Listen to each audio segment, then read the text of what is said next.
یہ مضمون کہ ایمان پر بنیاد ہے، جو شخص نبیوں پر ایمان لے آئے اگر وہ انکار کرتا ہے کسی نبی کا تو اس کو تو پکڑا جائے گا، گویا باقی سب نجات یافتہ ہیں، یا یہ بات کہنا کہ آن حضرت صلی اللہ علیہ وسلم کی امت میں داخل ہونا ہی کافی ہے، اس کے سوا سارے جہنمی ہیں، تو یہ بات قرآن کریم سے تو سچی ثابت نہیں ہوتی۔ قرآن کریم ایک طرف تو یہ فرماتا ہے کہ ان الدین عند اللہ الاسلام، بلا شبہ اب دین اسلام ہی ہے۔ پھر ایک اور جگہ فرماتا ہے ومن ابتغى ومن یبتغی، کہاں ہے وہ آیت؟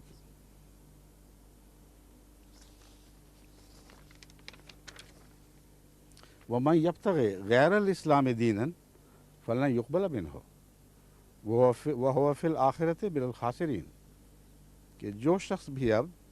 اسلام کے سوا کوئی اور دین اپنے لیے چن لے گا اس سے قبول نہیں کیا جائے گا۔ وہو فی الآخرۃ من الخاسرین، اور وہ آخرت میں نقصان اٹھانے والوں میں سے ہوگا۔ دوسری طرف ان لوگوں کے متعلق جو دوسری امتوں سے تعلق رکھتے ہیں، قرآن کریم ایک اور دعویٰ بھی فرما رہا ہے،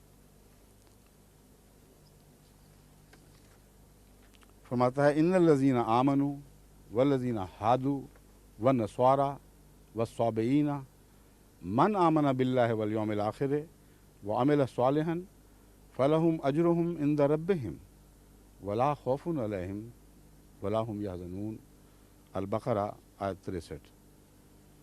کہ یقیناً وہ لوگ جو ایمان لائے، یعنی حضرت اقدس محمد مصطفیٰ صلی اللہ علیہ وآلہ وسلم پر ایمان لے آئے ہیں، اور کون؟ والذین ہادوا، اور وہ لوگ بھی جو یہودی ہوئے، والنصارى، اور عیسائی، والصابئین، اور دیگر الہی کتب سے وابستہ لوگ، من آمن باللہ والیوم الآخر، ان میں سے جو کوئی بھی اللہ پر ایمان لے آئے اور آخرت پر ایمان لے آئے، وعمل صالحا، اور نیک اعمال بجا لائے، فلہم اجرہم عند ربہم، ان کا اجر ان کے رب کے پاس ہے، ولا خوف علیہم ولا هم یحزنون، ان پر کوئی خوف نہیں اور وہ کوئی غم نہیں کریں گے۔ پھر سورہ مائدہ میں 70 آیت میں مزید فرمایا ان الذین آمنوا والذین ہادوا والصابئون والنصارى من آمن باللہ والیوم الآخر وعمل صالحا فلا خوف علیہم ولا هم یحزنون، یقیناً وہ لوگ جو ایمان لائے، والذین ہادوا، اور وہ جو یہودی ہوئے، والصابئون، اور جو دیگر الہی کتب پر ایمان لانے والے ہیں، والنصارى، اور عیسائی، جو بھی اللہ پر ایمان لے آئے، والیوم الآخر، اور آخرت کے دن پر، وعمل صالحا، اور نیک اعمال بجا لائے، فلا خوف علیہم ولا هم یحزنون، ان کے لیے ان پر کوئی خوف نہیں ہے، وہ کوئی غم نہیں کریں گے۔ ان آیات سے اور ایک اور آیت میں پھر اسی مضمون کو اللہ تعالیٰ مزید تقریباً انہی الفاظ میں بیان فرماتا ہے۔ یہ بات سامنے آتی ہے کہ ایک طرف تو یہ فرمایا گیا کہ اسلام کے سوا کوئی دین نہیں، کوئی دین قبول نہیں کیا جائے گا، دوسری طرف فرمایا کہ یہ لوگ جو ایمان لاتے ہیں اور اپنے ایمان کی صداقت کو نیک اعمال کے ذریعے ثابت کر دیتے ہیں، جزا سزا کے دن کو پیش نظر رکھتے ہیں، اس پر ایمان لاتے ہیں،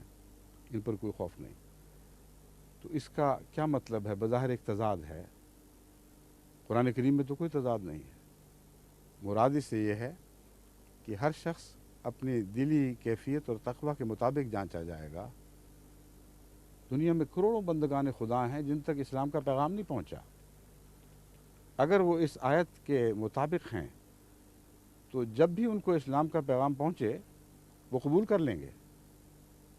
کیونکہ عمل صالحا سے صاف ظاہر ہے کہ ان میں ضد، کج بحثی اور نفس کی گندگی نہیں ہے،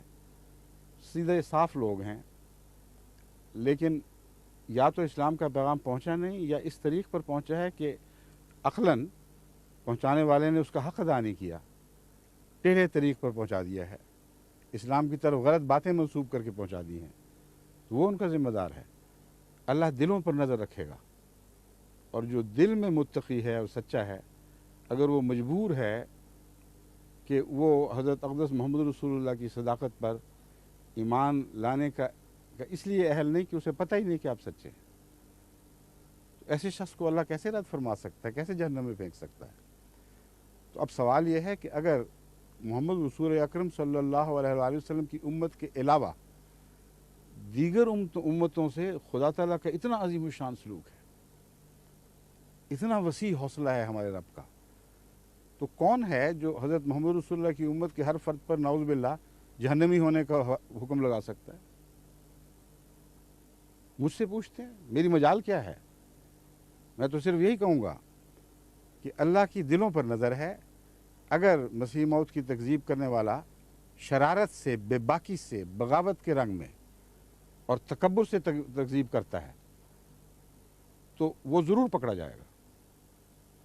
لیکن اگر وہ نیک انسان ہے، سادہ لو ہے، شریف و نفس ہے، اسے پتہ نہیں کیا ہو رہا ہے،